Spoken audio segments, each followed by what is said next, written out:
لقد من الله على المؤمنين إذ بعث فيهم رسولا من أنفسهم يتلو عليهم آياته ويزكيهم ويعلمهم الكتاب والحكمة وإن كانوا من قبل لفي ضلال مبين أولما أصابتكم مصيبة قد أصبتم مثلها قلتم أنى هذا قل هو من عند أنفسكم إن الله على كل شيء قدير وما أصابكم يوم التقى الجمعان فبإذن الله وليعلم المؤمنين وليعلم الذين نافقوا وقيل لهم تعالوا قاتلوا في سبيل الله أو ادفعوا قالوا لو نعلم قتالا لاتبعناكم هم للكفر يومئذ أقرب منهم الإيمان يقولون بأفواههم ما ليس في قلوبهم والله أعلم بما يكتمون. Allah Ta'ala ne mominons par ihsan firmaya. En vérité, Allah a accordé une grâce aux croyants en suscitant parmi eux un messager de parmi eux-mêmes qui leur récite ces signes, les purifie, leur enseigne le livre et la sagesse.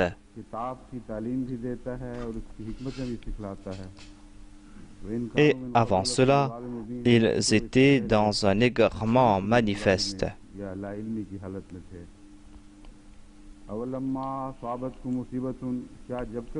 Comment, lorsqu'un malheur vous arrive, et jadis vous en aviez infligé le double, vous dites « D'où vient ceci ?»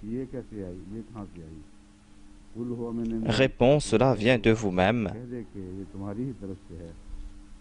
Assurément, Allah possède le pouvoir sur toute chose.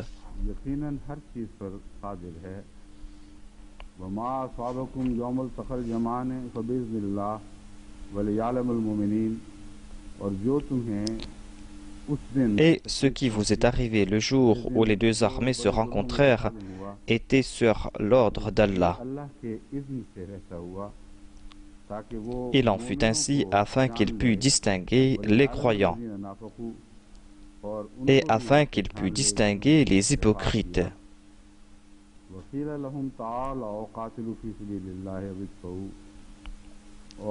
Il leur fut dit, « Venez et battez-vous pour la cause d'Allah et repoussez l'assaut de l'ennemi. »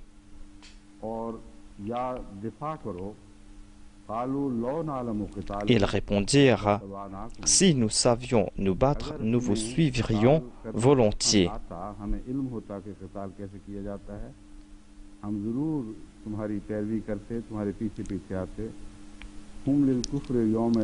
Ils étaient ce jour-là plus près de la mécréance que de la croyance.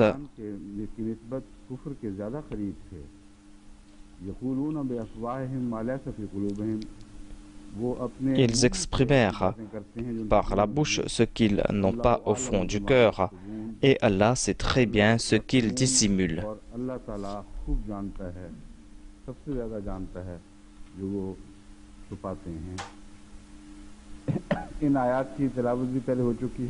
J'ai déjà récité ces versets, je suis en train de commenter sur le premier verset et on m'a dit que hier dans la traduction, j'ai traduit « Liya'lam al-mu'minin » afin que les croyants sachent. Ce sont des lapsus. Des fois, on prononce une parole alors qu'on a autre chose en tête. C'est pour cette raison que j'ai présenté la traduction ici. Il est dit ici afin qu'Allah puisse distinguer les croyants. उस वक्त दोबारा नजर लफ्ज मोमिन पर नहीं पड़ी। तर्जुमा जुबानी जो मैं कर रहा था, J'étais en train de présenter la वो तर्जुमा traduction हुआ गोया कि et मोमिनून लिखा हुआ है। j'ai traduit cela comme si on avait écrit Al-Mu'minun. तर्जुमा बनता है S'il y avait Mu'minun, la traduction aurait été afin que les croyants sachent. क्या क्या असरात जाहिर हुए हैं। लेकिन यहाँ Ici, मोमिनीन है। on trouve mention de Mu'minin. मैं बता रहा हूँ C'est दोबारा, pour cette raison que je suis en train d'expliquer cela दोबारा उसी तरह सुना जाएगा afin que l'on puisse présenter la meilleure traduction. कि ये दर्स जो जारी हैं ये कोई ऐसी दर्स नहीं है जो इत्तफाकन On est en train d'organiser ces classes et ces classes ne vont pas s'arrêter là. Cela va faire partie de l'histoire नस्लों की अमानत है। et ce sera une amana qu'on va confier aux nouvelles générations. C'est pour cette raison que s'il y a des erreurs quelque part, s'il y a des lapsus ici et là, il faudra tout le temps corriger tout cela. लाजिम है कि उसकी दुरुस्ती की जाए। इस ज़मन में एक और À ce propos, je dois présenter une autre correction. बात है जिसमें अमदन Encore une fois, या c'est quelque chose que j'ai commis inconsciemment. जुबान एक ऐसा नाम अदा Des fois, je présente un nom alors que j'ai autre chose en tête.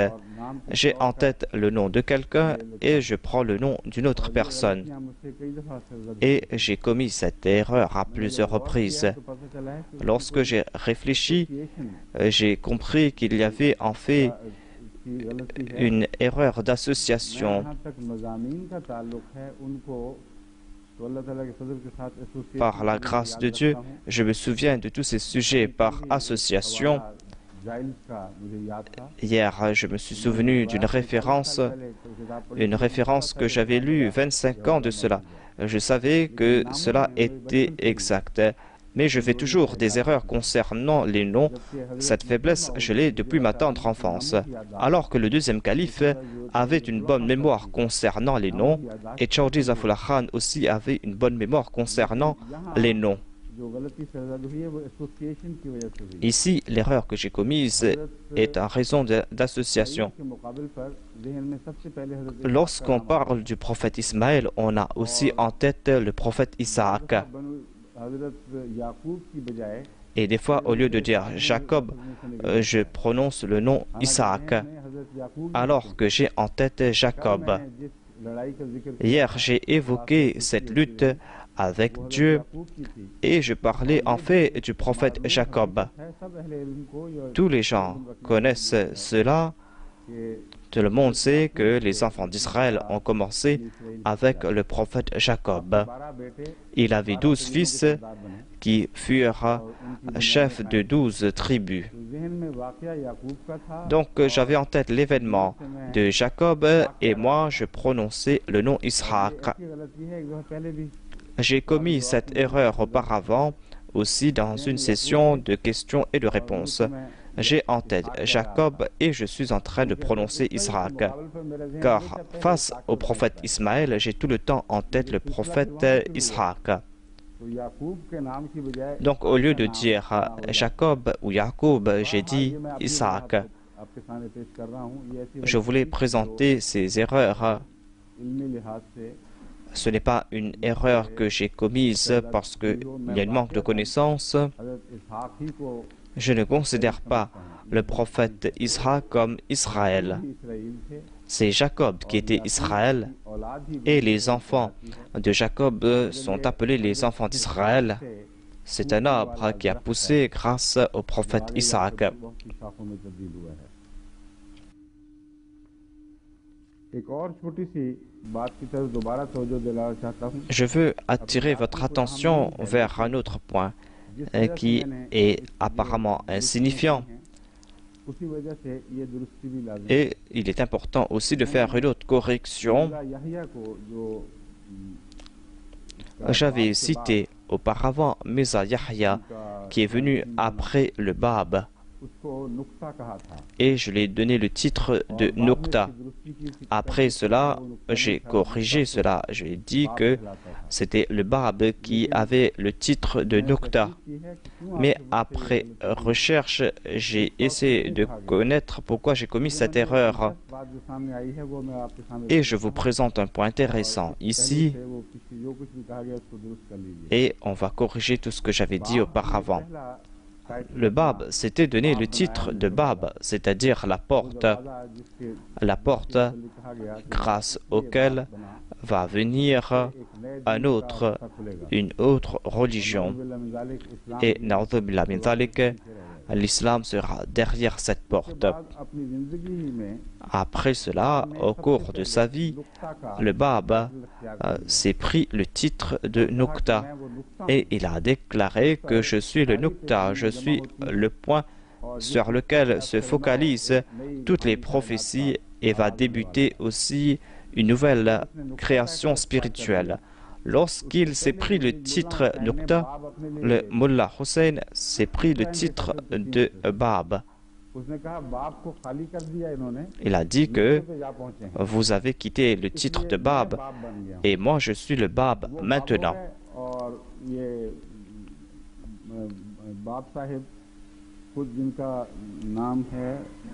Et le Bab, dont le nom était Ali Mohammed Bab, a porté le titre de Nukta. Après son décès, lorsqu'il a été tué, il a été exécuté. Après cela, son représentant était Mirza Yahya. C'est pour cette raison que j'ai dit que Mirza Yahya était le Nukta. Lorsqu'on a exécuté Bab, c'est Mirza Yahya qui fut son représentant. Avant cela, un de ses disciples, le Maulvi Hussein, avait déjà pris le titre de Bab. Donc on doit lui donner le titre de Nukta. Lorsqu'il est décédé, il portait le titre de Nukta. Mais après cela, ses disciples lui ont donné le titre de Bab. Je ne vais pas aller en détail concernant ces titres, mais je vais arrêter ce débat concernant le Nukta. Puisque j'ai parlé à ce sujet, c'est pour cette raison que je devais présenter l'arrière-plan. Sinon, ce ne sera pas la peine de discuter davantage à ce sujet.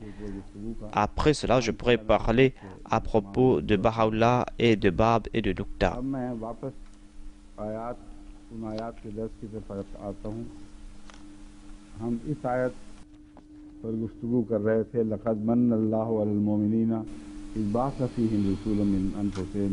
यतलू अलैहिम आयातिही व युज़क्कीहिम व युअल्लिमुहुमुल किताब वल हिकमा व इन कानू मिन क़ब्ल लफ़ी ज़लालिम मुबीन।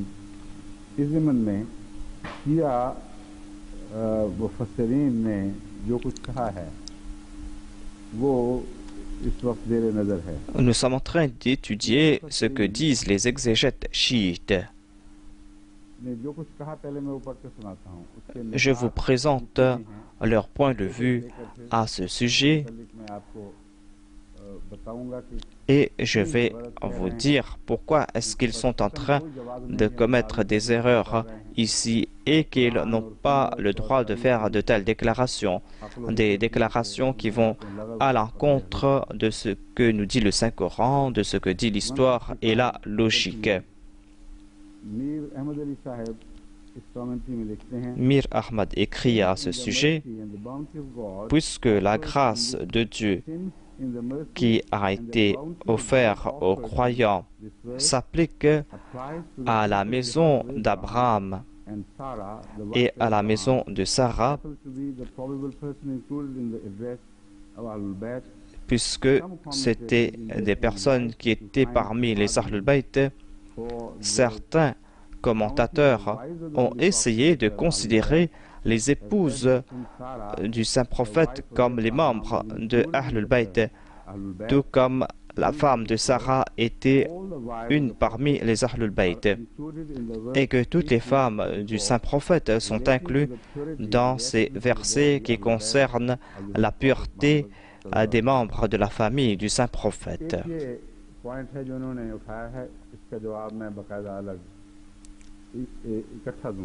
Je vais répondre à ces attaques après.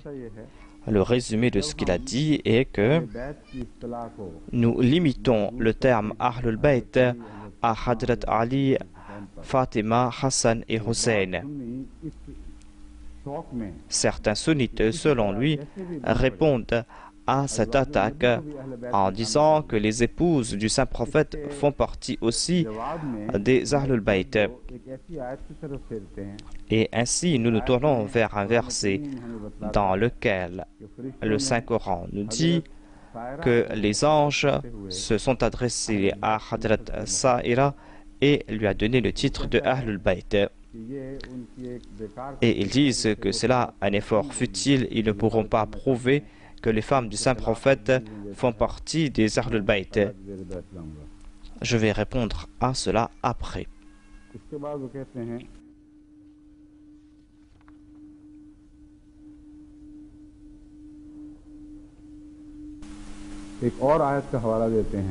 Il y a un autre verset qui concerne le prophète Noé.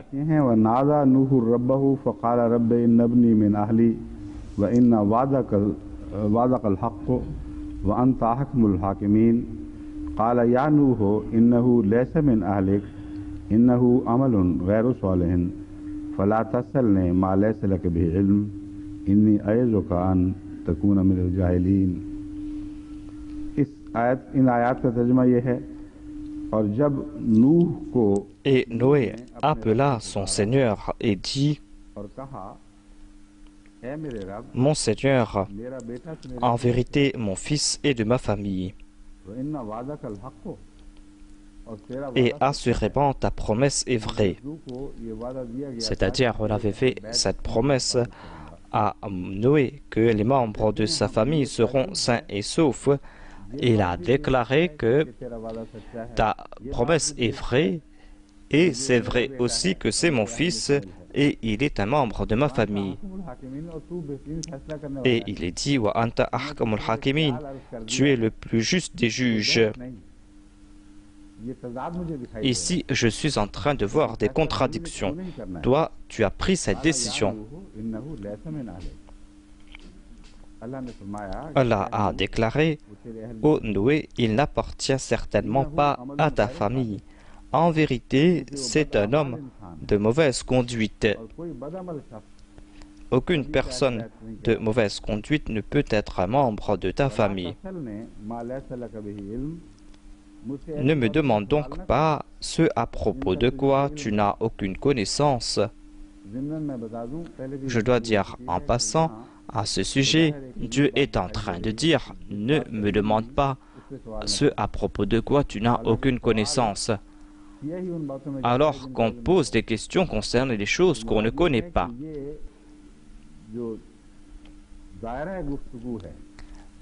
Dieu dit à Noé ici que toi, tu ne peux pas comprendre tous les aspects de ce sujet. Je ne peux pas faire de lui un membre de ta famille.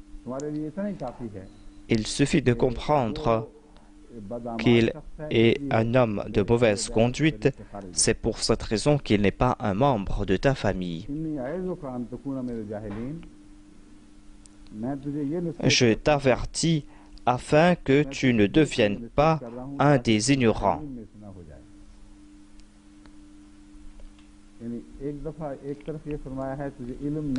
Il est dit tout d'abord que tu ne dois pas poser des questions à propos de quoi tu n'as aucune connaissance. Ensuite, il est dit que tu ne dois pas être parmi les ignorants. Il y a quelques difficultés ici concernant le prophète Noé. Je vais parler à ce sujet et je vais retourner vers notre sujet.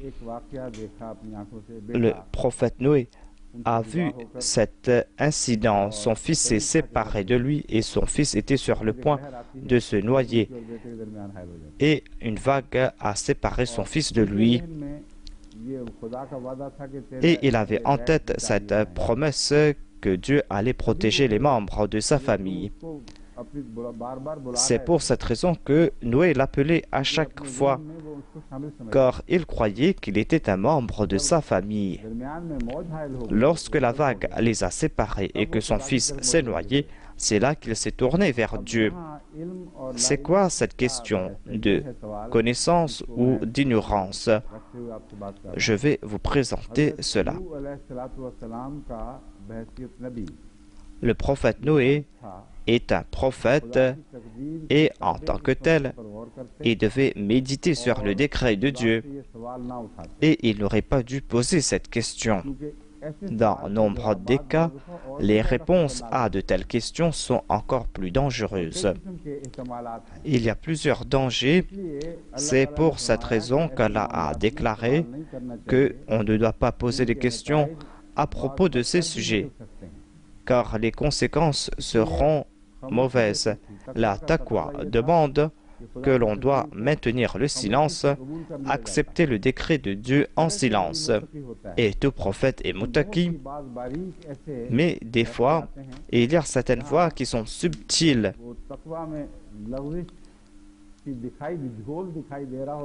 Et on a l'impression qu'il y a manque de taqwa, mais le prophète n'a pas trébuché.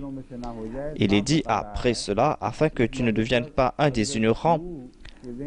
On a compris ici que cette question posée par le prophète Noé était porteur d'un danger. Il n'était pas parmi les jahilin. Allah est en train de lui dire que je t'ai donné ce conseil en te faisant comprendre que si tu posais davantage de questions à ce sujet, en fin de compte, tu ne serais plus parmi les ahl ilm, les érudits, et tu tomberas parmi les ignorants. C'est un écart subtil et Dieu a dirigé le prophète Noé de la bonne direction. Dieu lui a dit que j'ai compris ce que tu as dit et je suis en train de te donner ce conseil afin que tu ne parles pas à ce sujet après. Sinon, tu serais parmi les jahil, les ignorants. Noé n'était pas de ceux qui ont trébuché en raison d'une erreur. Il est parti dans une direction et dans cette direction, il aurait pu trébucher. Cette explication était importante afin d'innocenter le prophète Noé. C'est pour cette raison que j'ai présenté cela.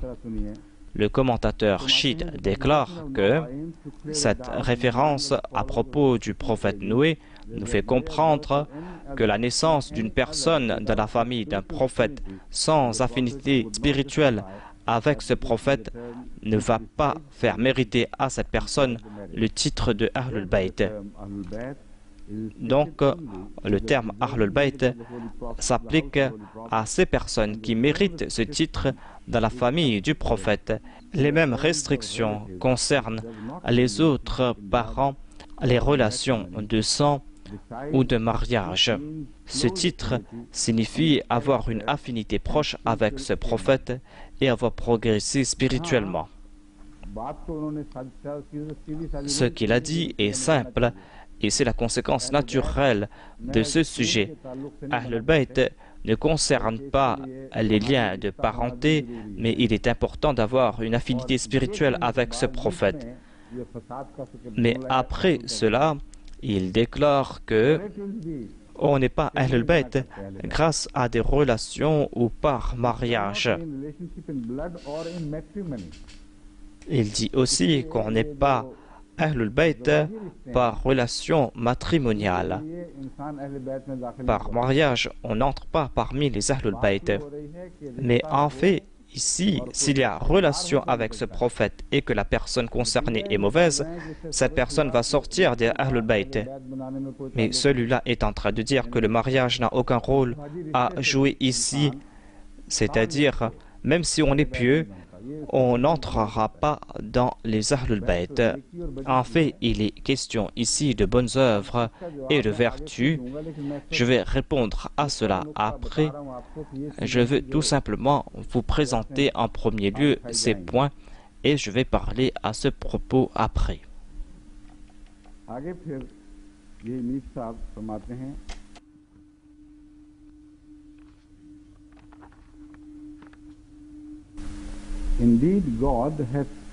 Certainement, Dieu a conféré ses faveurs aux croyants lorsqu'il a envoyé parmi eux un prophète Mohammed qui était des leurs, qui leur a récité ces signes.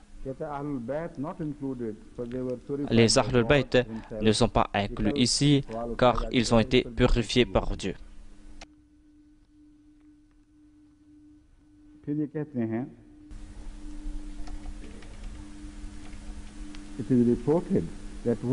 Selon un rapport, un jour, le saint prophète était en train de s'allonger lorsque Ali, Hassan et Hussein et Fatima sont entrés, et c'est là que ce verset a été révélé. Assurément, Allah désire enlever de vous toute impureté aux membres de la famille du prophète, et il veut vous purifier complètement.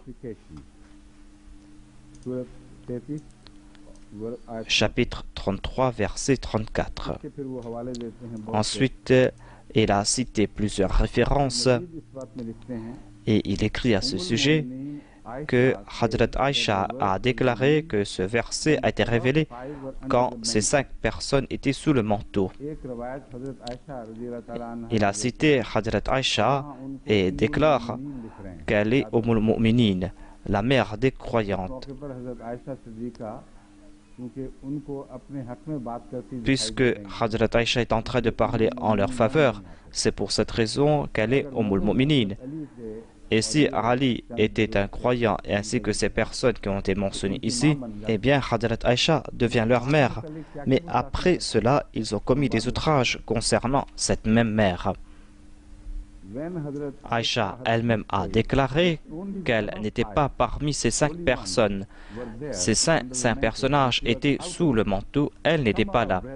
Certains de nos frères ne comprennent pas sa situation et déclarent qu'elle est parmi les Ahlul Bayt et ont interprété ce verset du Saint-Coran de leur manière.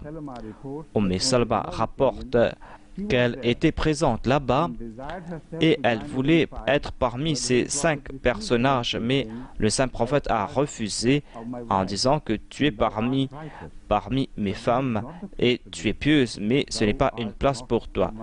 Tu n'es pas parmi mes Ahlul Bayt. Et il n'y a pas d'échappatoire pour personne. Et les Ahlul Bayt sont le saint prophète, Hadrat Ali, Fatima, Hassan, Hussein et les 9 imams qui sont les descendants de Hussein.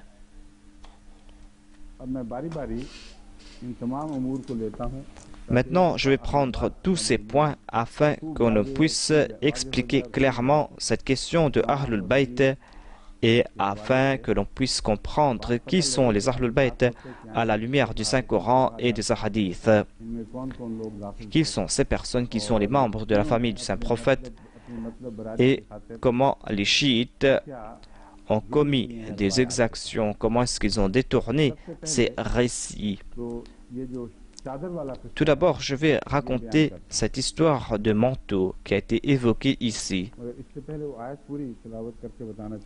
Mais tout d'abord, je dois présenter ce verset.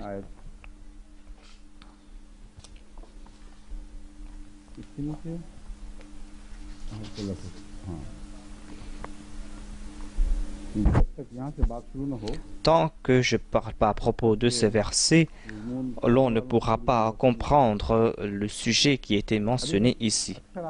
La majorité d'entre vous ne comprennent pas jusqu'à présent quel est le sujet qu'on est en train de présenter ici. C'est pour cette raison que je veux tout vous présenter. Dans la sourate Al-Ahzab, versets 32 à 35, on est en train de parler à propos des femmes du Saint-Prophète. Dieu s'adresse aux femmes du Saint-Prophète et déclare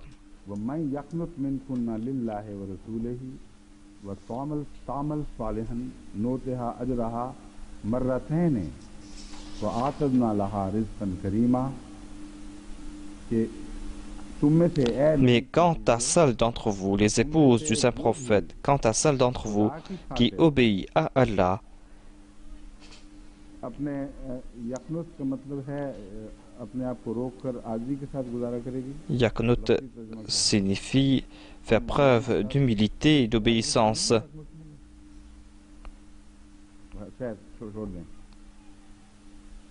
हजरत रसूल अपने मिनकुन्ना लिल्लाहि व रसूलिही जो अल्लाह और रसूल के सामने Quant à celles d'entre vous qui feront preuve d'obéissance et d'humilité à Allah et à son messager, मामला करेंगी, जो इनकी फरमाबरदार रहेंगी और अदब के पहलू को मद्देनजर रखते हुए फरमाबरदार रहेंगी। quant à celles d'entre vous qui seront obéissants envers le prophète et qui accompliront de bonnes œuvres,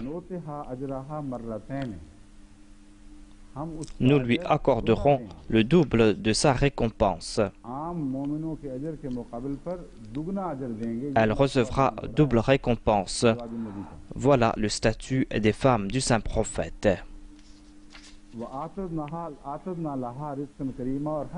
Et nous avons préparé pour elle une provision honorable.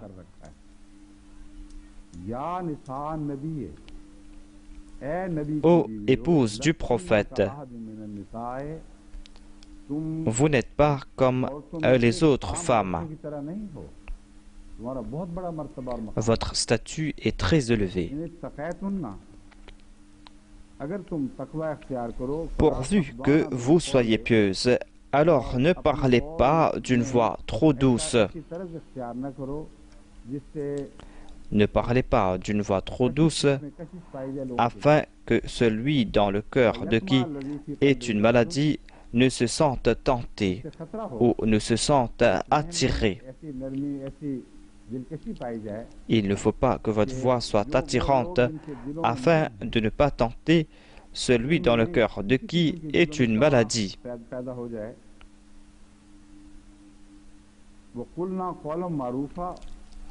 Ensuite, il est dit et prononcez des paroles décentes.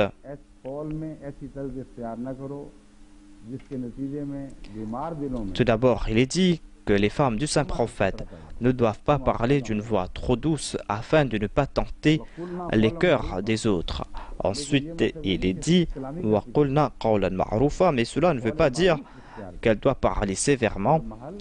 Elle doit prononcer des paroles décentes.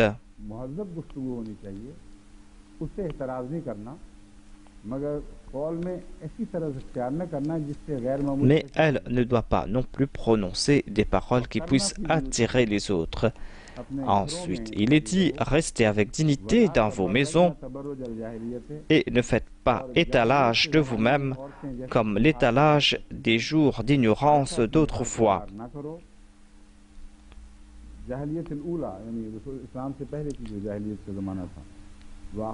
Ensuite, il est dit, observez la prière, payez la zakat et obéissez à Allah et à son messager.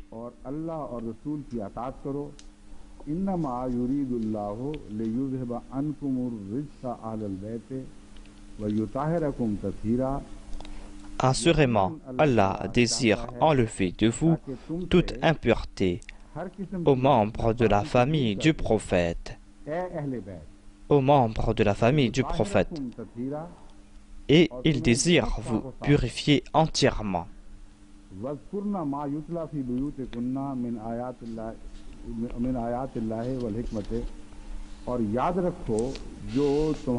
Et souvenez-vous de ce qui est récité dans vos maisons au sujet des signes d'Allah et de la sagesse.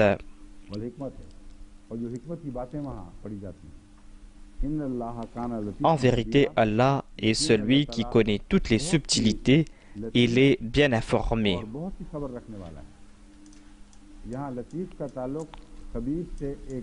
Latif a un lien naturel avec Khabir. Ce qui est subtil peut s'immiscer partout. Et celui qui est le plus subtil sera partout. Les scientifiques disent que les neutrinos atteignent toute partie de la création et les neutrinos traversent les objets. इस कायनात के तसव्वुर से परे का तसव्वुर है। वो ऐसा लतीफ है कि कोई Allah est Al-Latif et personne ne peut arrêter Allah. हर जगह Et puisqu'il est subtil, puisqu'il est présent partout, on ne peut rien lui cacher. C'est pour cette raison qu'il est dit qu'il est Latif, qu'il est Kabir. Voilà les versets que les chiites vont citer tout le temps et ils tirent des conclusions qu'ici, Ahlul Bayt signifie Hadrat Ali, Hadrat Fatima, Hadrat Imam Hassan et Hussein, et que cela ne s'applique à personne d'autre. Vous avez entendu ces versets. Ce sont des versets clairs et nets. Et pour un seul instant, on ne peut pas croire que cela concerne autre personne que les épouses du saint prophète. On est en train de parler à propos des épouses du saint prophète. On ne parle pas d'autres personnes ici. Il est dit Waqarna fi buyutikunna, ô épouses du prophète, restez dans vos maisons, ne sortez pas. Ensuite, il est dit ne commettez pas les étalages de l'époque de la Jahiliya. Il est dit wa aqimna salata, et priez aux épouses du prophète et payez la zakat wa ati'na Allah wa rasulahu, et obéissez à Allah et à son messager. Et le verset continue.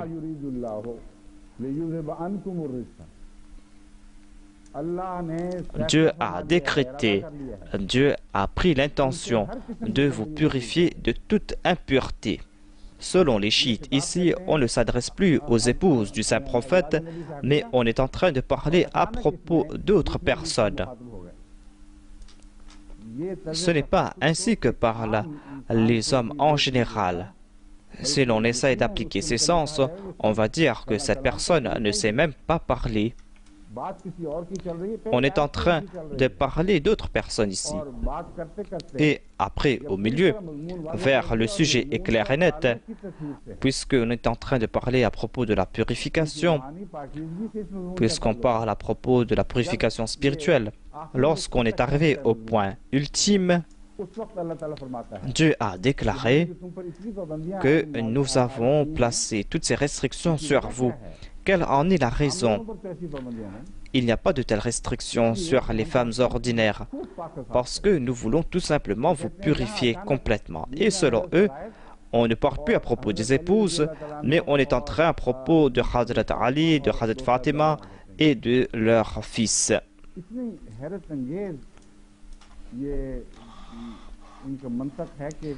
On ne comprend pas leur logique, mais ils se sont reposés sur un hadith. C'est un hadith farfelu que le musulman Maoud a évoqué dans un de ses ouvrages, et il a demandé pourquoi les ulémas musulmans accordent-ils autant d'importance à de tels hadiths. Les contradictions de ce hadith nous font comprendre que c'est une histoire inventée. On présente l'histoire d'un manteau purifié, alors que le Saint-Coran ne nous présente pas de telles histoires. La purification qui a été évoquée ici est claire et nette. Où est-ce qu'ils ont pu placer cette histoire de manteau dans ces versets? Ils disent que c'est un hadith de Hadrat Aïcha. Et cite aussi Hadrat Salma.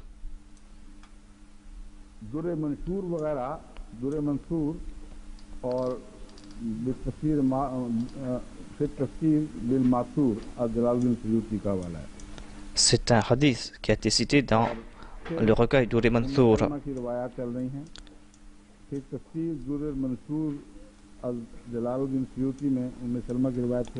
Et il y a un autre récit d'Umm Salma dans Dur Mansour, et il y a certains de ces hadiths que les chiites abandonnent. Le résumé de tous ces récits est que Hadrat Umm Salma a rapporté que ces versets que je viens de vous présenter ont été révélés dans sa maison, Et il n'y avait que moi et le saint prophète. Et il m'a envoyé pour apporter Hazrat Ali et Hazrat Fatima, pour leur faire comprendre que ce verset a été révélé et je vais les couvrir sous mon manteau, car cette promesse les concerne. Hazrat Salma a essayé de mettre sa tête sous ce manteau et le saint prophète l'a arrêté selon ce récit et lui a dit que tu es pure, tu es pieuse et tu n'as pas besoin d'être là. Attends à l'extérieur. Il y a d'une part ces récits et ces mêmes chiites rapportent un autre récit de Hadrat Aïcha qui déclare que ces versets ont été révélés dans ma maison, n'ont pas été révélés dans la maison de mes Salma. Il n'y avait que moi et le saint prophète. Ils apportent un autre hadith selon lequel il est dit que Hadrat Aïcha a dit que c'était pendant la nuit et tous les membres de la famille du prophète étaient présents. Si ils n'étaient pas présents, on les a appelés dans la maison de Hadrat Aïcha. Voyez un peu les contradictions. D'une part, il y a Salma qui a dit que ces versets ont été révélés chez moi. Hadrat Aïcha qui déclare que ces versets ont été révélés chez moi. On dit que Hazrat Salma est parti chercher ces personnes. Et d'autres fois, on dit que Hazrat Aïcha est parti appeler ces personnes. Et dans un autre hadith, il est dit que ces versets ont été révélés dans la maison de Hazrat Ali et le saint prophète les a réunis tous ensemble. Voilà donc tous ces hadiths. Et les chiites citent le hadith de Hazrat Aïcha et disent que c'est sahih. Mais puisque ces paroles ne les plaisent pas, c'est pour cette raison qu'ils ont traduit ce hadith selon eux. Aïcha a dit, est-ce que je vais mettre ma tête sous le manteau? Le saint prophète a dit non. Ce n'est pas la peine. Tu es pieuse. Tu es pieuse. Est-ce que cela veut dire que ces personnes devaient se trouver sous ce manteau, ceux qui n'étaient pas pieux? Voilà la seule conclusion qu'on peut tirer. Selon leur traduction, le saint prophète a réprimandé Hazrat Aïcha et lui a dit de sortir sous ce manteau. Tout d'abord, ces récits sont faux et ensuite on est en train de mentir concernant la traduction de ces récits. Voilà donc la situation de ces récits, des récits contradictoires.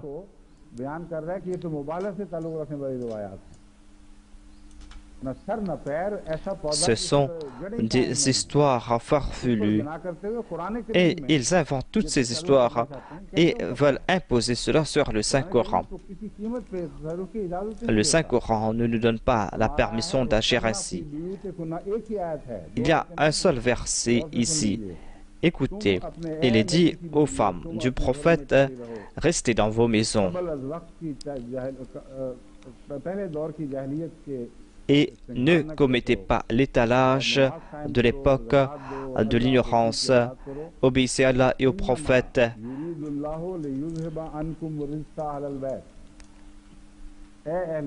Ô Ahl Bayt, Dieu veut vous purifier de toute impureté. La traduction selon eux est que, ô Muhammad, sallallahu alayhi wa sallam, ces personnes ne pourront être purifiées par toi. Moi, je vais purifier moi-même les Ahlul Bayt. Toi, tu as la tâche de purifier les autres croyants. Moi, je vais purifier les membres de ta famille. Je vais purifier ces membres de ta famille. Et puisqu'il n'y aura plus de mots en ces personnes, cela voulait dire qu'ils n'étaient pas purs et qu'ils avaient des défauts. Sinon, comment purifier ceux qui sont déjà purs? Et les chiites ont cette croyance qu'ils étaient purs dès leur naissance. Puisqu'ils sont purs dès leur naissance, Dieu, comment pourra-t-il les purifier?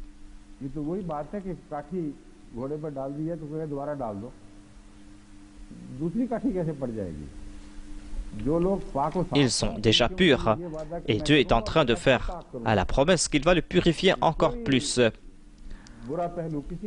afin de ne pas laisser sur leur corps spirituel aucun défaut. Cela nous fait comprendre qu'il y a des faiblesses.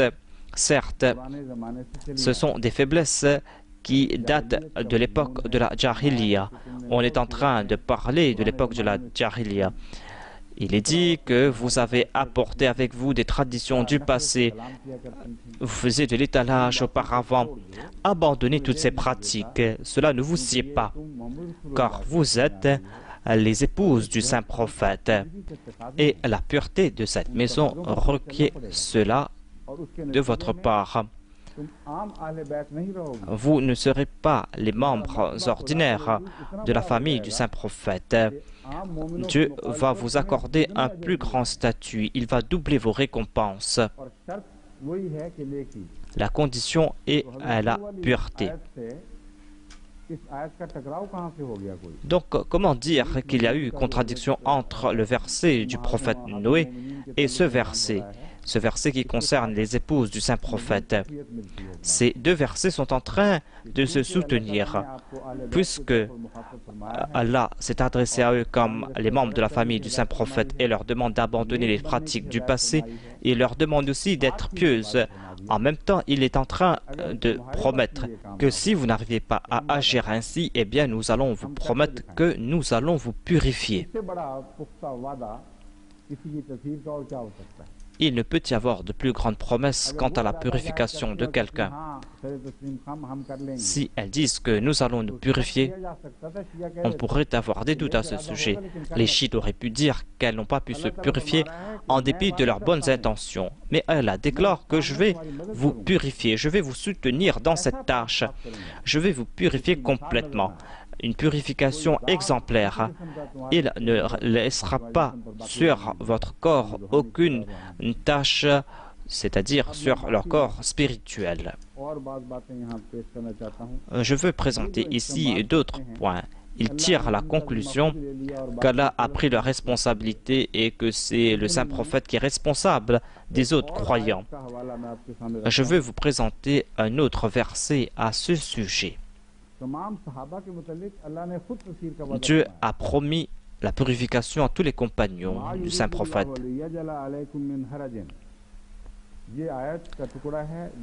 Ces versets concernent la purification, les ablutions. À la fin, Allah déclare: Dieu ne désire pas vous mettre en difficulté. Ce sujet est similaire au sujet qui a été évoqué concernant les épouses du saint prophète. Apparemment, ce sont des enseignements très sévères, mais le but, c'est de vous accorder des faveurs et non pas de vous mettre en difficulté. Puisqu'on parle de la purification et la purification des musulmans, Allah a déclaré clairement.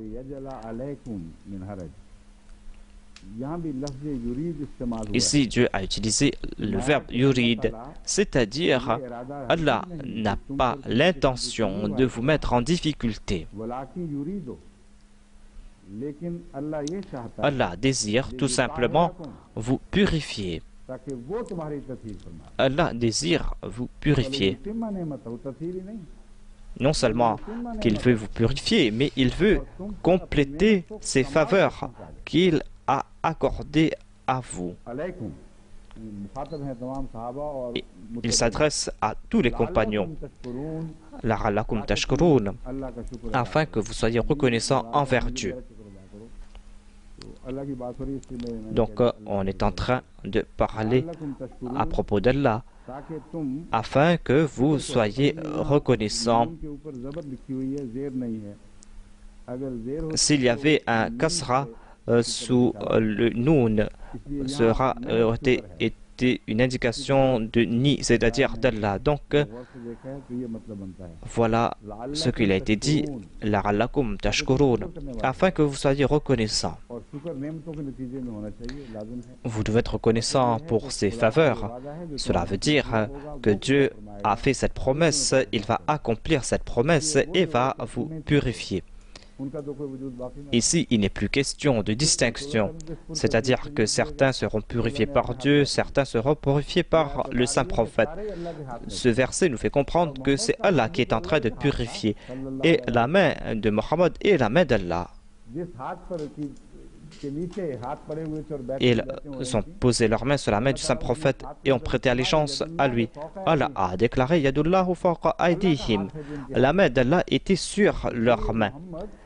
La purification accomplie par Mohammed est la purification accomplie par Dieu.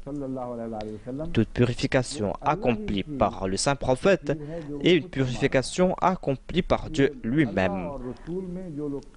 Ceux qui font la distinction entre Allah et son prophète, eh bien, le Saint-Coran a fait des avertissements sévères à leur sujet en disant que ne séparez pas mon prophète de moi. Je n'ai pas en tête ce verset, mais Dieu a émis des avertissements très sévères concernant ces personnes qui agissent ainsi, a averti ces gens en disant ne commettez pas ces actes d'ignorance, ne faites pas la distinction entre Allah et son prophète. Les oulémas chiites sont en train de faire cette distinction entre Allah et son prophète en disant Allah a accompli une purification et son prophète a accompli une autre purification. Et les versets du Saint-Coran sont en train de rejeter de telles déclarations.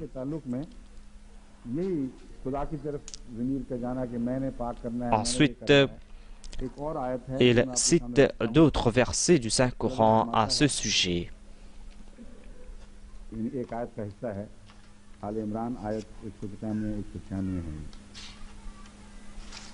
فالذين هاجروا وأخرجوا من ديارهم وأوذوا في سبيلي وقاتلوا وقتلوا لأكفرن عنهم سيئاتهم ولأدخلنهم جنات تجري من تحتها الأنهار ثوابا من عند الله والله عنده حسن الثواب.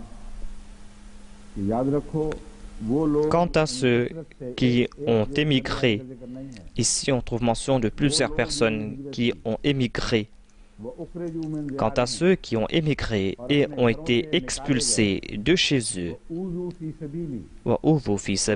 et qui ont été persécutés pour ma cause, voilà les compagnons du saint prophète, ceux que l'on qualifie d'être des hypocrites.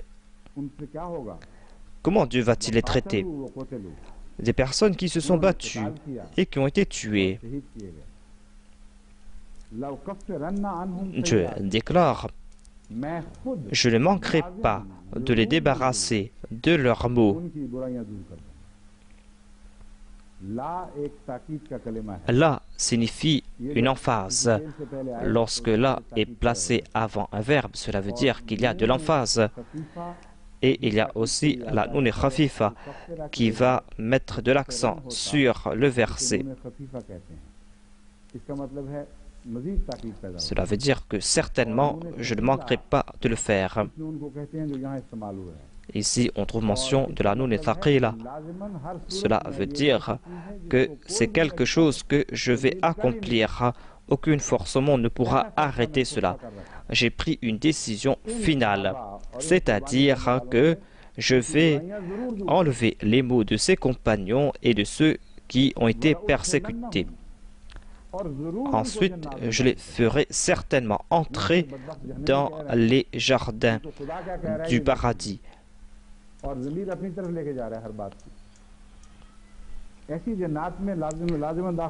Dans des jardins à travers lesquels coulent des ruisseaux, une récompense de la part d'Allah, et avec Allah est la meilleure des récompenses. Il n'est pas question uniquement de récompense, mais de belles récompenses. Voilà le sujet que nous présente ce verset du Saint-Coran, et cela renforce les autres versets du Saint-Coran. Maintenant, je vais me tourner vers les autres arguments des chiites.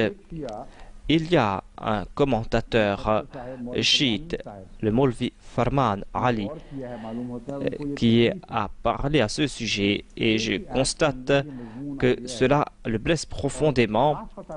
Il comprend qu'on est en train de parler à propos des épouses du saint prophète. Et comment pourra-t-il sortir de ce dilemme?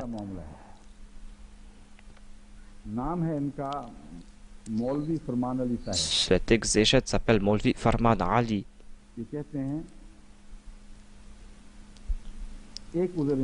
Il a présenté des excuses ou des arguments.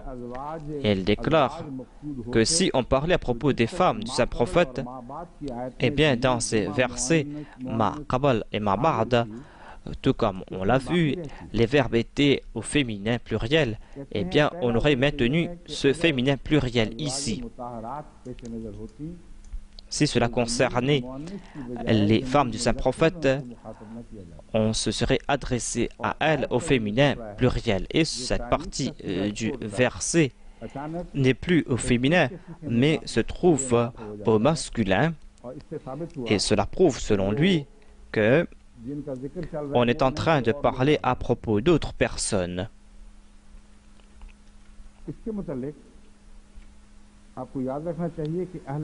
Ahl Bayt, vous devez comprendre, est toujours au masculin.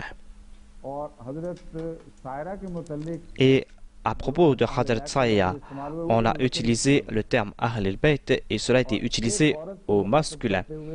En s'adressant à cette femme, on l'a qualifié de Ahlul Bayt et ce verset a été utilisé au masculin. Ahlul Bayt a été utilisé à 3 reprises dans le Saint-Coran. Et ici, dans ce verset, il est dit « Liyuthiba ankum arisa Ahlul Bayti wa yutahhirakum tathira » Allah a pris cette décision. Yuridullah. Dieu désire vous purifier. Il désire vous purifier de tout mot. Il désire laver de vous tout défaut.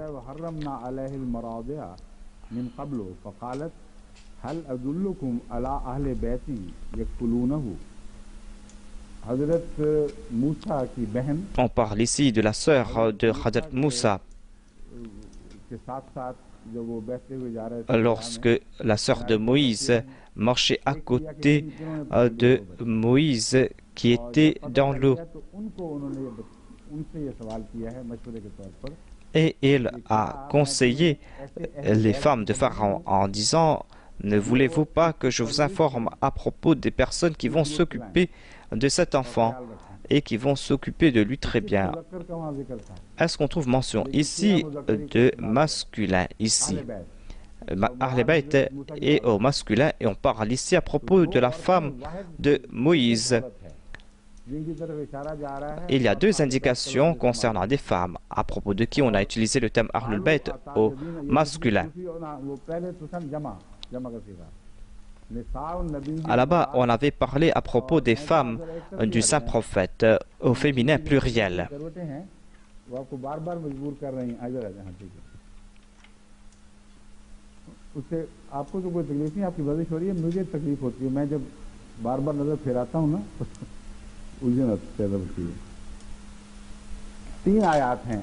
Il y a 3 versets et dans 2 versets, on a parlé à propos des femmes.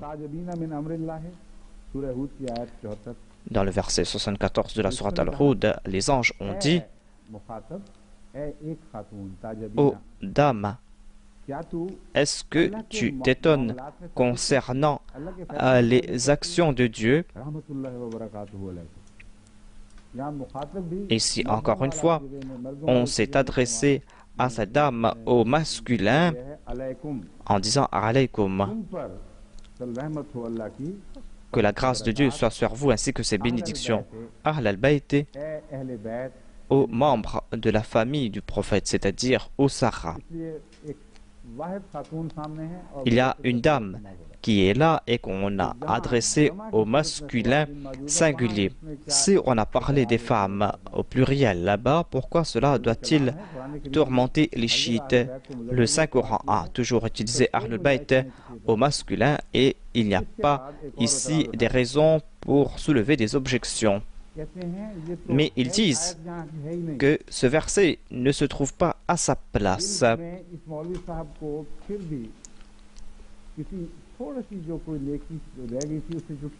Toute vertu qui se trouvait en ce Maulvi a complètement disparu. Il sait très bien qu'Ahlul Bayt a été utilisé au singulier. Et il a compris qu'on est en train de parler à propos des femmes du saint prophète et de personne d'autre. Il déclare que on doit faire sortir ce verset de son contexte. Selon lui, on doit enlever cette partie du verset. Il déclare aussi que l'on comprend que ce verset ne se trouve pas à sa place. On l'a placé ici pour un objectif particulier. Inna lillahi wa inna ilayhi raji'un.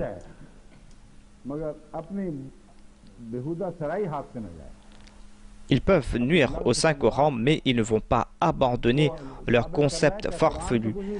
Et ils veulent tout imposer, même s'ils doivent nuire au Saint-Coran. Voyez comment ces gens ont des préjugés. Ils ont une grande hostilité à l'égard des épouses du Saint-Prophète. Et on voit cette hostilité partout. C'est un poison qu'on est en train de voir partout. Et ils disent qu'ils sont parmi les muttaqis. Et il dit qu'on a changé le Saint-Coran, qu'on n'accepte pas cela. Cette déclaration prouve que tous leurs arguments et leurs preuves sont fabriqués. S'il y avait quelque importance dans leurs arguments, ils n'auraient pas dit qu'on doit changer le Saint-Coran ou qu'on a changé le Saint-Coran. Il a compris qu'il ne pourra pas changer cela, car ici on est en train de parler à propos des épouses du Saint-Prophète et que l'on doit enlever cette partie du verset pour tout comprendre. Et selon lui, on a ici interpolé le Saint-Coran. Il déclare qu'il y avait 9 épouses du Saint-Prophète et ici on parle à propos de 4 personnes. Il y a une femme, mais en tout, on a parlé à propos de 13 personnes et que les femmes sont en majorité. Et il déclare que puisque les femmes étaient en majorité, on n'a pas parlé au masculin, alors que j'ai déjà présenté le verset qui concerne Hadrat Saïra. À 2 reprises, on s'est adressé à une dame au masculin en disant première fois « alaykum », ensuite en s'adressant à elle en disant « Ahlul Bayt ». Qui peut changer l'usage du Saint-Coran? Vont-ils enseigner l'arabe à Dieu?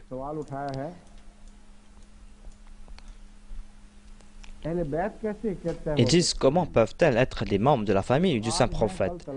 Il aurait pu les divorcer. Cela concerne en fait ces personnes à qui Dieu a interdit l'aumône. Cela concerne aussi les enfants d'Abu Talib. Et ainsi, on est en train d'élargir le cercle des Ahlul Bayt. Il y avait ces personnes qui avaient passé une partie de leur vie en dehors de l'islam et s'étaient attaqués aussi aux musulmans, parmi lesquels il y avait Hadrat Abbas, celui qui a été fait prisonnier et celui qu'on avait attaché à un pilier. Et celui qui se plaignait, et lorsque le saint prophète a entendu cela, il a fait preuve d'une grande justice. Il ne pouvait pas dormir parce que l'autre se plaignait. Lorsqu'il n'a plus entendu sa voix, il s'est levé. Avant, il souffrait parce qu'il y avait une relation personnelle avec cette personne. Mais ici, cela portait atteinte à sa justice. Il s'est dit qu'on a peut-être relâché ses liens parce qu'il est un membre de ma famille. Et il en fut ainsi. Certains compagnons ont donc délié ces liens. Il a dit que si vous êtes en train de relâcher ces liens, eh bien vous devez relâcher les liens de tous les prisonniers. Ils disent que les membres de la famille du prophète sont ceux à qui on a interdit la consommation de l'aumône. Avant, ils avaient cité l'histoire du manteau et maintenant, ils sont en train de parler de l'aumône.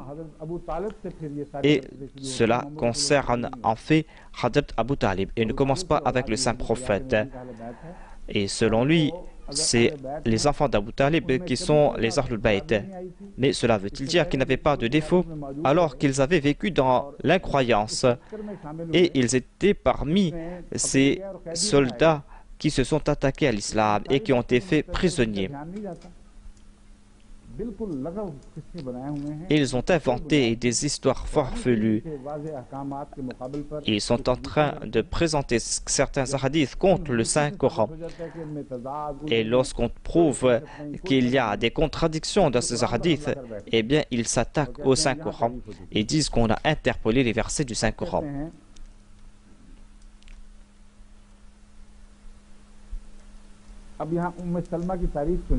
Et ils vont faire les éloges de Salma. Puisqu'ils ont trouvé un hadith en faveur de leurs arguments, c'est pour cette raison qu'ils devaient faire son éloge. Ils disent que lorsque ce verset est révélé dans la maison de Salma, elle était une épouse vertueuse. Lorsqu'elle a vu se couvrir sous ce manteau, le saint prophète a tiré un coin du manteau et a déclaré que tu es pieuse, mais tu n'es pas un membre de ma famille. Tu es parmi mes épouses. C'est un récit qui a été inventé. Ce hadith est en contradiction avec d'autres récits. Et il y a d'autres récits que les chiites rejettent alors qu'ils se trouvent dans le même recueil Dur-e Mansour.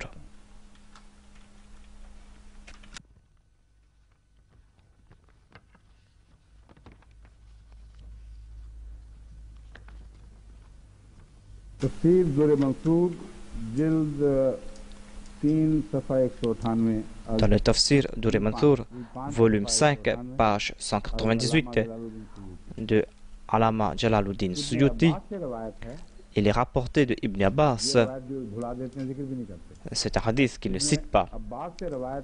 Ibn Abbas a rapporté que ce verset Innama yuridullahu liyuthiba ankum rijsa a été révélé à propos des épouses du saint prophète. Selon Ikrama, ce verset concerne les épouses du saint prophète. Il déclare à ce sujet que ce verset Innama yuridullahu liyuthiba ankum rijsa ne concerne pas le sujet que vous évoquez. Certains présentent d'autres personnes ici. Ikrama déclare que cela concerne les épouses du saint prophète. Hadrat Urwa déclare que ce verset s'applique aux épouses du saint prophète et que ce verset a été révélé dans la maison de Hadrat Aïcha. Et les chiites ont déjà présenté un autre récit que ce verset a été révélé dans la maison de Hadrat Aïcha.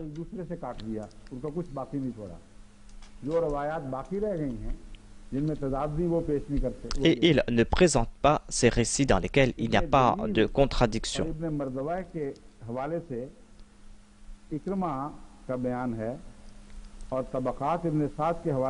Selon certains récits, Ikrama ou Urwa avaient déclaré que Ahlul Bayt signifie les épouses du saint prophète et que ce verset était révélé dans la maison de Hadrat Aïcha.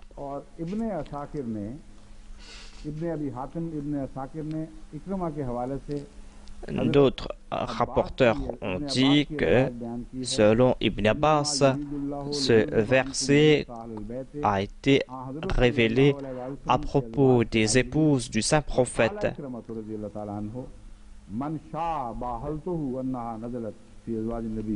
Il déclare que ce verset est clair et net et je suis prêt à faire la mubahala avec toute personne qui veut présenter un autre sens à ce verset. वो वाला क्यों ना कबूल किया फिर सामने आके, Pourquoi est-ce qu'ils n'ont pas accepté ce défi? जिसकी रिवायात को खुद तूने मशकूक कर रखा है। Ils ont inventé des récits.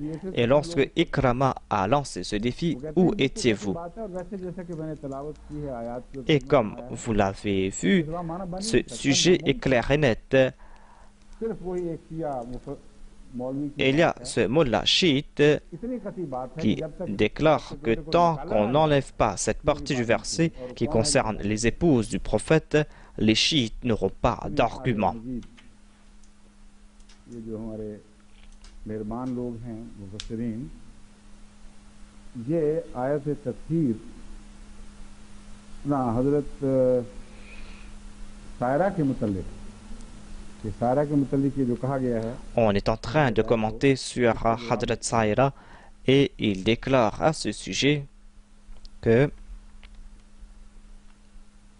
since in the mercy and the bounty of God offered in this verse applies la grâce que Dieu a accordée par Dieu,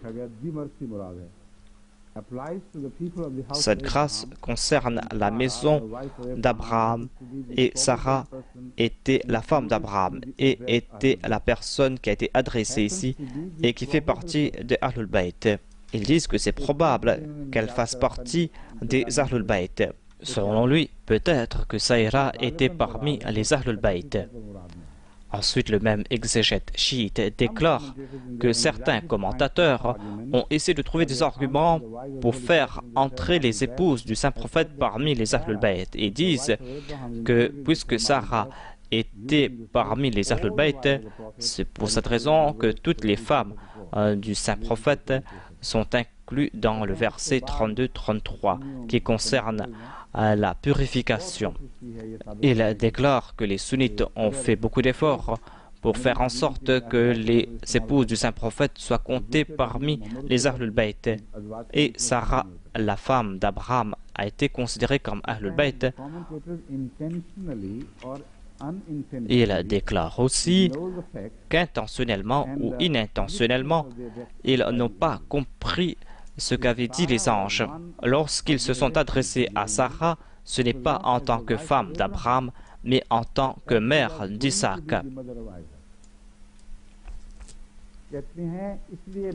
Il est en train de dire qu'ici, on n'a pas conféré ce titre parce qu'elle était la femme d'Abraham, mais parce qu'elle allait être la mère d'Isaac. Et ils sont en train d'errer dans l'ignorance. On ne trouve pas de récit que la grand-mère du saint prophète, c'est-à-dire Hazrat Hajra, son aïeul, a reçu le titre d'Ahlul Bayt.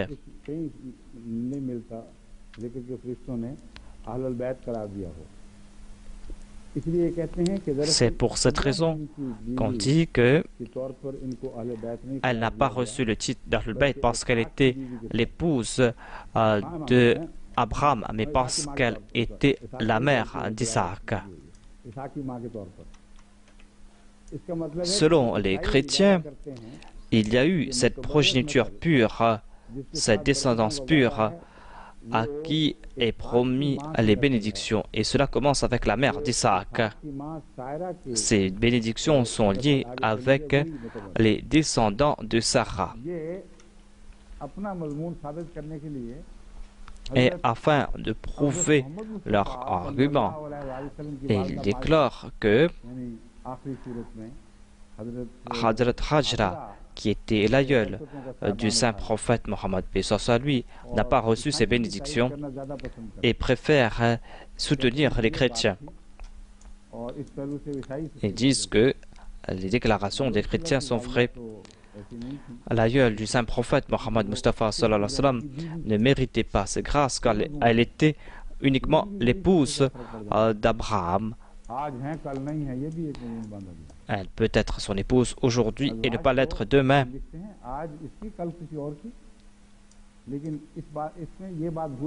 Mais ils oublient que Hadrat Ali, qu'ils disent avoir reçu des bénédictions et qui est devenu le fils du saint prophète, est devenu le fils du saint prophète en raison de son mariage avec Fatima.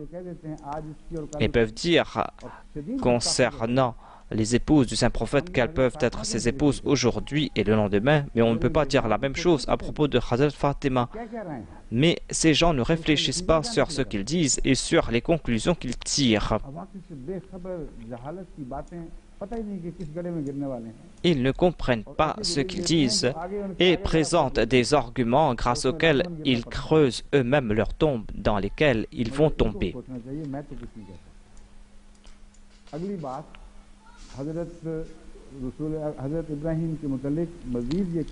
Et disent à propos de Hadrat Ibrahim.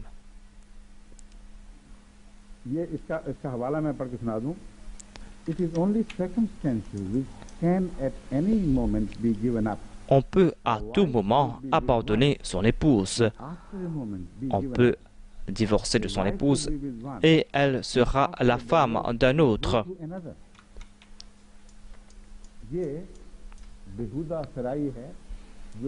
Voilà les indécences qu'ils sont en train de proclamer à l'égard de l'épouse du prophète Abraham, tout simplement afin de prouver leurs arguments. En tout cas, à propos des épouses du saint prophète, il a été dit qu'après leur mariage avec le saint prophète, elles ne pourront pas se marier avec personne d'autre. Et elles ont le titre de Ummahatul Mu'minin, elles sont les mères des croyants. Dieu a établi ce lien entre mère et enfant. Et après cela, il ne sera plus question de mariage. Ces ulémas chiites oublient cela. Mais puisqu'on ne trouve pas cela à propos du prophète Abraham, c'est pour cette raison qu'ils sont en train de commettre cet outrage. Ils ne sont pas contents de leurs arguments. La femme d'Abraham était bénie. Et ils disent aussi, Sarah, la femme d'Abraham, était aussi la cousine d'Abraham. On doit comprendre qu'à part le fait qu'elle était l'épouse d'Abraham, elle était aussi sa cousine.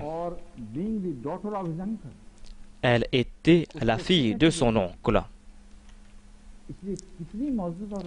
C'était donc une femme très honorable. Elle avait reçu ses bénédictions de cet oncle d'Abraham et pas d'Abraham, selon eux. Et ils ont rejeté Hadrat Hajra. Ce sont les mêmes arguments que les chrétiens utilisent contre le saint prophète. Afin de soutenir leurs idées farfelues, ils sont en train de soutenir les doctrines chrétiennes et dépassent même les chrétiens. Les chrétiens ne disent pas que Sarah a reçu ses bénédictions de son oncle. Ils disent qu'il n'a pas reçu ses bénédictions d'Abraham, il a reçu ses bénédictions de son oncle, c'est-à-dire du père de Sarah. Le Saint-Coran mentionne cet oncle, mais utilise le terme père, mais est en train de parler en fait de l'oncle. Le nom est Azar. Il n'était pas le père d'Abraham. Je dois vous faire comprendre ce sujet aussi. Selon la Bible, le prophète Abraham s'était marié avec sa sœur, une sœur qui était d'une autre mère, mais dont le père était commun.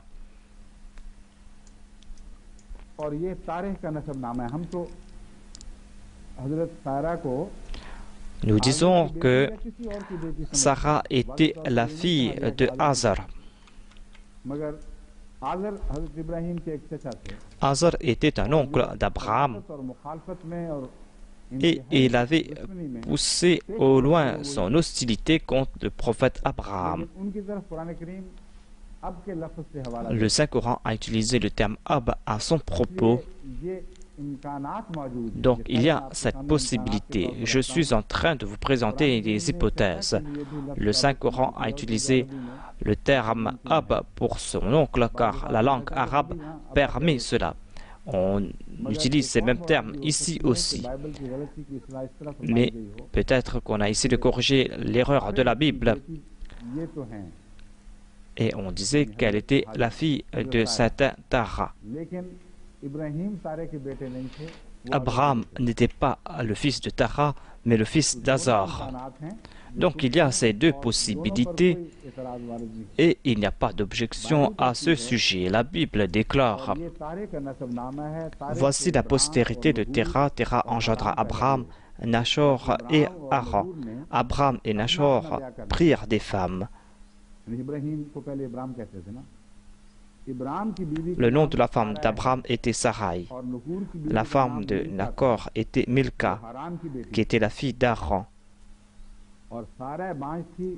Sarai était stérile et n'avait point d'enfant.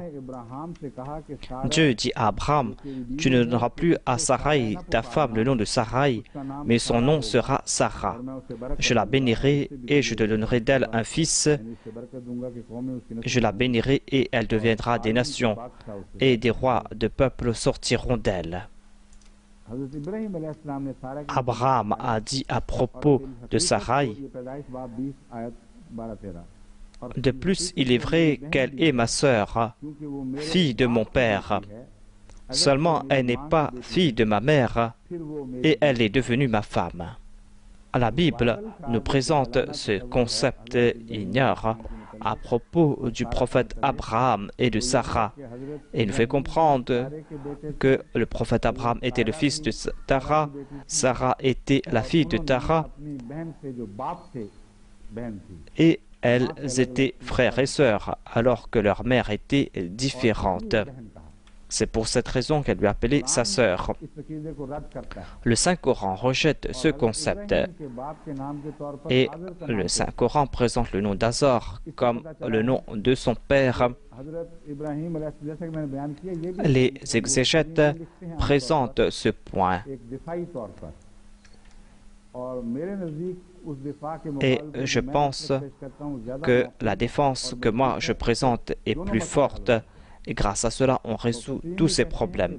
Les commentateurs disent que puisqu'on dit que son oncle était son père, et les chrétiens disent que le Coran a commis une erreur ici. Il était le fils de Tara, oui, mais on l'avait qualifié aussi de fils d'Azar. Si on accepte cela, on va devoir accepter qu'il s'était marié avec sa sœur. La Bible est en train de commettre une erreur. La Bible commet des erreurs concernant les généalogies et il y a plein d'erreurs dans ces noms et dans ces généalogies. Lorsque nous allons écrire un commentaire sur la Bible, nous allons présenter cela au monde. Mais je voulais tout simplement dire que pourquoi ne pas accepter ce que nous dit le Saint-Coran? Il était le fils d'Azar, car ailleurs le Saint-Coran déclare qu'il avait fait cette promesse à son père que je vais demander à Dieu de te pardonner.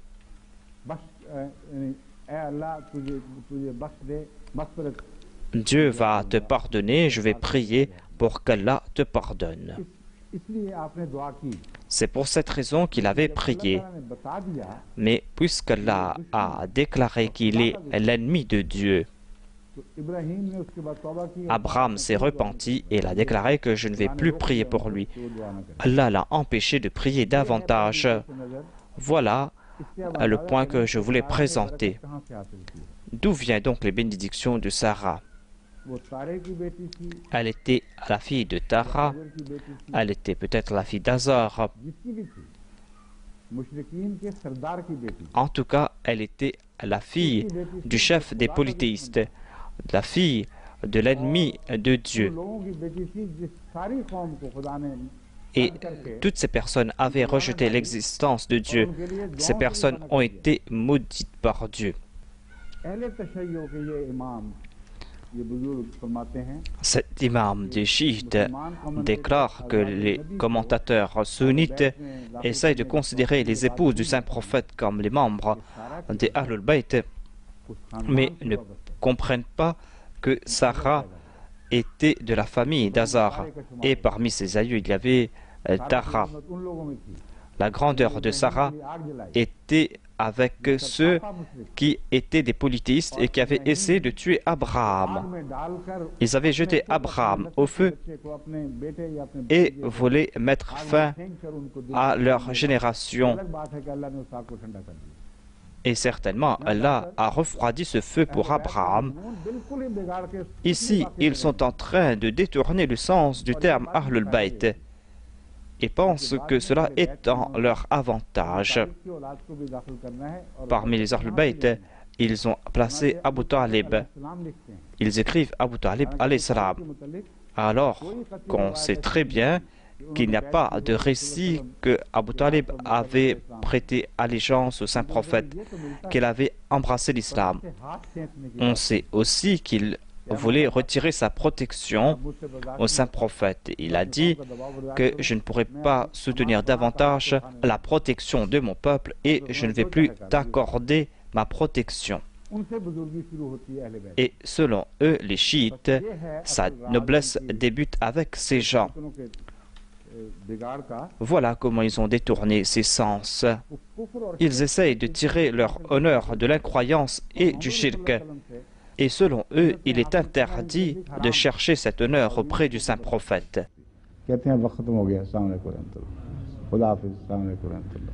يا أيها